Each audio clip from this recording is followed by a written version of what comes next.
You're not exhausted. You're not falling apart at work. You're showing up, getting things done, holding it together. And if someone asked right now if you were burned out, you'd probably say no. That's exactly who this video is for. Because the version of burnout nobody warns you about doesn't look like breaking down. It looks like functioning on fumes and calling it normal. It looks like you. Here's what we're doing. I'll walk through 9 signs. Keep a mental count of how many sound like you. Hit 4 or more and you're already in it.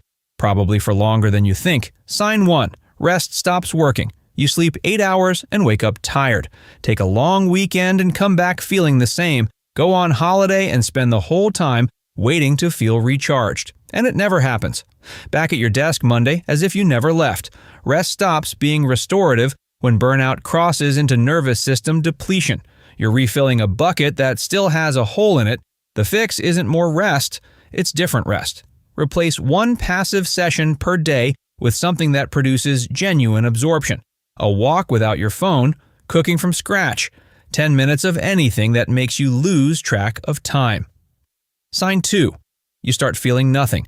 Not sad, not anxious, not angry, just flat. Things that should excite you don't. Good news lands with a shrug. From the outside, you look composed. On the inside, it feels like someone turned the volume down on everything, and you can't find the remote. Most people mistake this for maturity. It isn't.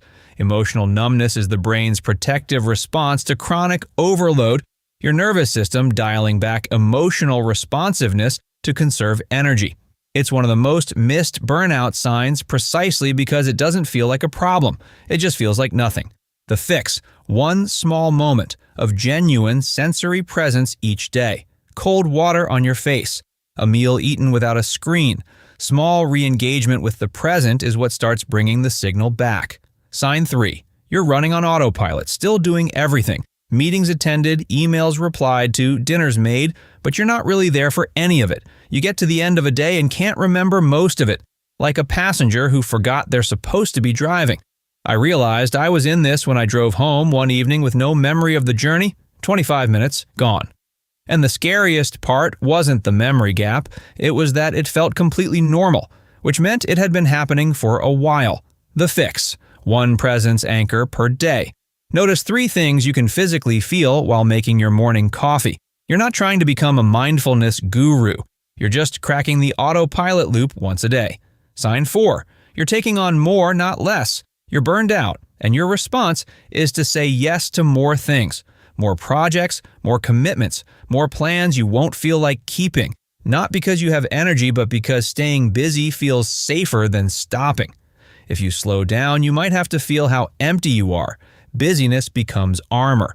Almost nobody talks about this because it looks like the opposite of burnout. But for a certain type of person, stillness is more threatening than exhaustion. The fix: 1 question before saying yes to anything new this week. Am I doing this because I want to or because I'm avoiding something? Just introduce half a second of honesty between the ask and the answer. We're halfway through. Keep counting. Sign 5. You're snapping at people who have nothing to do with it. The thing that makes you lose it isn't your workload. It's your partner leaving a cup in the wrong place. The car driving at exactly the speed limit. A slow website. The people closest to you absorbing the stress that has nowhere else to go. Emotional regulation requires cognitive resources. When depleted, the frustration threshold drops dramatically. You end up hurting the people you most want to protect over things that genuinely don't matter. The fix: when you snap over something trivial, treat it as a dashboard warning light, not a character flaw. Ask yourself, what's actually full right now? Naming the real source takes pressure off the valve. Sign 6. Your hobbies feel like chores. You used to read and lose an hour without noticing. Now you pick up the book, read half a page, put it down. The escape has become part of the weight, and then you feel guilty for not enjoying the things meant to make you feel better, which adds a delightful extra layer to the whole situation. The fix: lower the bar completely. 3 pages instead of a chapter, 10 minutes instead of an hour. You're not trying to enjoy it yet, you're just keeping the door open. Sign 7. Your body is sending signals you've learned to ignore. Jaw sore when you wake up. A headache you've stopped noticing. Shoulders around your ears. Random heart palpitations or stomach issues with no clear cause. You've Googled some of these. Nothing came up. You moved on. Chronic stress keeps the nervous system in low-grade fight or flight. Your body has been trying to tell you something. You've just gotten very good at not listening. The fix: 60 seconds of body scanning before sleep. Notice where you're holding tension: jaw, shoulders, chest. Without trying to fix it, just locate it. The act of noticing is enough to start shifting things. Sign 8. You've stopped looking forward to things. There's a trip coming up, a dinner, something past you would have anticipated for weeks. But now it feels like logistics, things to organize, another thing to get through. Even good things on the horizon feel neutral or faintly exhausting. It doesn't feel like a symptom, it feels like you've become a less excitable person, but anticipation requires psychological safety and emotional resource. And when both are depleted, the future stops feeling like something to look forward to. The fix: don't try to manufacture excitement about big things. Plan something small in the next 48 hours. A specific meal, a walk, somewhere different. Short time horizons are what's manageable when the future feels heavy.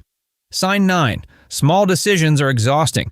Someone asks what you want for dinner, and you feel frustration wildly disproportionate to the question. 10 minutes staring at a streaming app, picking nothing. You reply whatever you want to everything because choosing feels genuinely hard. It's not the big decisions draining you. It's the small, constant, supposedly easy ones. In burnout, decision fatigue hits earlier and harder than it should.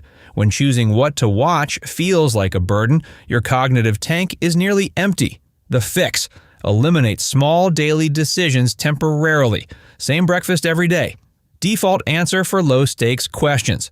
Stop spending cognitive energy on things that don't matter, so you have some left for the things that do. All right, what's your number? 1 to 3. Stressed, not burned out. But you're reading the early signals, which means you can course correct now before it compounds. 4 to 6. You're in it. Rest alone won't fix it. Pick 2 fixes from this video and start this week. Not all 9. 2. 7 to 9. You've been in this for a while, probably longer than you realized. Still functioning doesn't mean you're fine. It means you've adapted to running on empty. That's not a superpower. That's a warning. None of these scores mean you're broken. They mean you're human and you've been carrying a lot. The first step isn't a new system. It's just admitting something needs to change. Pick the one sign that hit closest, the one where you thought, okay, that's uncomfortably accurate, and start with just that fix this week and drop your score in the comments. Just a number. I want to know how many people watching this are already in it without realizing it. And if your number is higher than you expected, that's not a bad thing. It means you finally have a name for something you've been feeling for a while.